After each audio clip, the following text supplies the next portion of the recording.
Parce qu'il y a des hommes qui veulent avoir un peu une femme qui est à leur merci.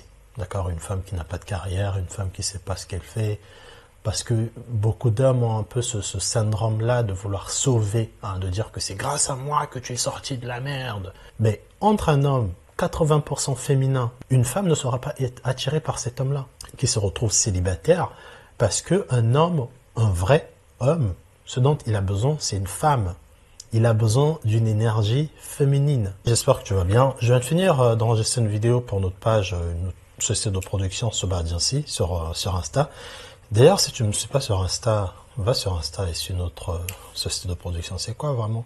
Vous êtes là, vous voyez des belles vidéos, vous ne vous demandez pas qui les fait. C'est notre société qui le font. Et d'ailleurs, on a sorti une masterclass où on vous donne la possibilité de créer du contenu de qualité. Donc voilà, s'il y a des gens qui veulent créer des vidéos belles comme ceci, comme ça. Hein. La raison de cette vidéo, c'était pour vous donner mon avis sur pourquoi les femmes célibataires. D'ailleurs, je l'ai dit dans le live, mais je vais le redire ici un peu plus synthétique face caméra. Une femme qui va mettre en avant sa réussite professionnelle ne va pas attirer un homme.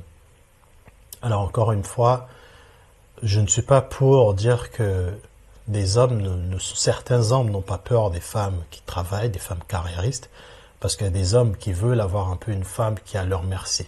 D'accord? Une femme qui n'a pas de carrière, une femme qui ne sait pas ce qu'elle fait, parce que beaucoup d'hommes ont un peu ce syndrome-là de vouloir sauver, hein, de dire que c'est grâce à moi que tu es sorti de la merde. Donc voilà, il y a beaucoup d'hommes comme ça malades. Et d'ailleurs, les soldats, on en parlera dans une autre vidéo. Pourquoi un homme, ça va pas le plaire de voir une femme qui va tout le temps parler de sa carrière, qui va dire que oui, mais moi, je suis indépendante, machin. En fait, cette indépendance-là dont vous prenez, pour moi, ce n'est pas de l'indépendance, c'est juste du minimum. C'est-à-dire que toute personne est censée payer ses factures, avoir une voiture si tu veux. Pourquoi les femmes sont obsédées par ça? Pourquoi les femmes pensent que c'est grâce à ça qu'elles vont avoir de la valeur? Et il y a quelqu'un qui a dit quelque chose de très fort hier, et j'ai pas quitté, mais c'est juste après, je me suis dit, mais en fait, c'est un truc de ouf. Quand une femme veut se poser avec un homme, ce qu'elle recherche, c'est l'homme qui est posé financièrement, l'homme qui est bien dans ses bottes, l'homme qui ne vit pas chez sa mère, l'homme qui est bien financièrement stable. Et parce qu'elle pense que c'est ça qui est important pour elle, parce que les femmes, elles ont le droit de chercher la sécurité, parce que dans le futur, elles se voient peut-être se poser avec un homme, donc elles ont besoin de voir un homme qui est bien dans ses bottes, souvent financièrement et aussi dans la société. C'est bête un peu parce qu'elles ne parlent pas de d'autres choses qui sont très importantes, mais elles vont souvent se dire que un homme qui est stable financièrement, un homme qui gagne bien sa vie, bah, c'est un homme avec qui je peux faire long feu, alors que c'est totalement faux. Parce qu'elles pensent que ça, c'est ce qui est important, donc la sécurité, du coup, quand elles auront accès à ce qu'elles appellent, eux, sécurité, donc le travail et une bonne situation, elle vit chez elle, elle est propriétaire d'un loyer ou même d'une maison, elles vont se dire que j'ai eu ce dont je recherche chez un homme. Donc c'est important, parce que c'est important, il faut que je bondisse ce totem tout le temps pour que les gens voient que moi aussi je suis une femme de valeur. D'accord? Et c'est là qui est le problème. C'est-à-dire que ce truc-là, cette image faussée que vous avez de l'accomplissement ou de la maturité ou de l'indépendance, pour utiliser les termes que vous avez utilisés, elle est totalement faussée. Pourquoi je dis qu'elle est totalement faussée? Parce que c'est la société qui vous le dit. C'est le féminisme aussi qui vous le dit.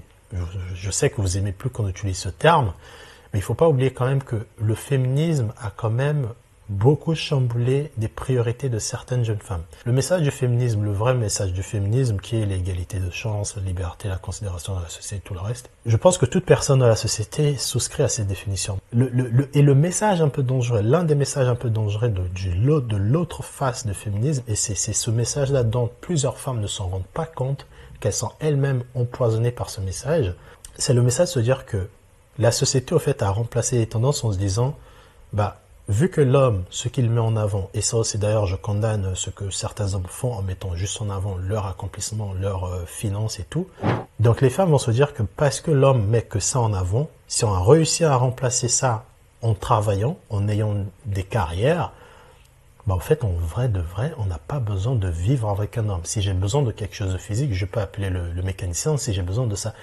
Et c'est là qui est le problème. C'est-à-dire que la société a normalisé ou a fait croire aux jeunes garçons, même aux jeunes filles, que parce que tu as un travail, parce que tu gagnes 5 000 euros, ça y est, tu as tout compris. Mais non. Encore une fois, non. Parce que dans une relation, quand vous avez fini à payer vos factures, quand vous avez fini de voyager, il reste vous, l'humain que vous êtes. Qui êtes-vous? Et c'est ça le problème. C'est-à-dire que la société ne veut pas que vous vous découvrez.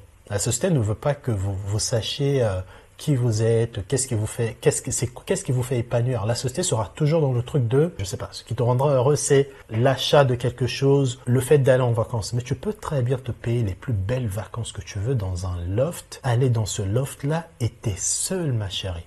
Tu es seul. Tu peux même aller avec tes copines, à un moment donné, vous rigolez, mais quand tu vas te retrouver dans ta chambre, tu es seul.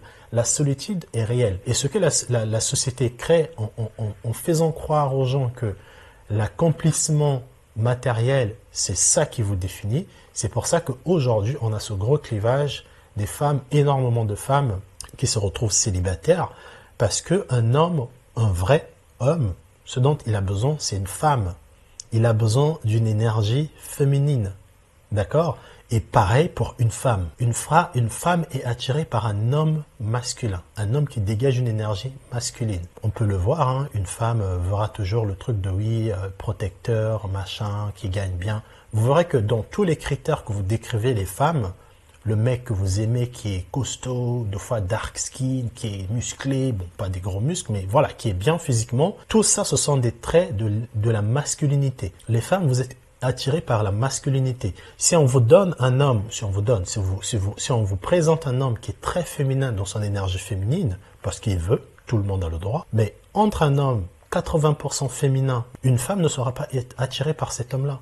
Et ça explique aussi en beaucoup, petite parenthèse, pourquoi beaucoup de femmes sont attirées par des bad boys. C'est pas en soi les femmes sont attirées par des hommes qui sont des connards, non. Ce que les femmes admirent dans le bad boy, c'est sa posture. C'est son côté I don't give a fuck. C'est son côté de masculin. Son côté de je veux prendre des risques, je veux te faire vivre des moments inoubliables, des moments forts. Si tu es un homme, tu dégages beaucoup d'énergie féminine, une femme qui est à la recherche d'un couple ne va pas te prendre en considération. C'est exactement la même chose avec les hommes.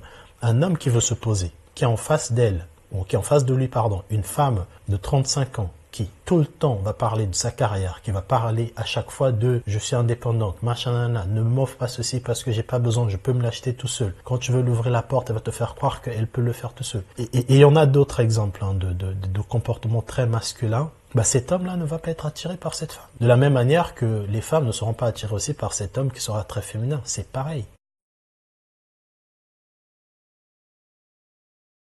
Donc pour conclure, pourquoi plusieurs femmes carriéristes ou des femmes qui travaillent, qui ont des très bons postes, pourquoi elles sont célibataires? C'est par rapport à ce qu'en tout cas, selon moi, c'est par rapport à ce que j'ai évoqué dans la vidéo. Une femme a le droit de travailler.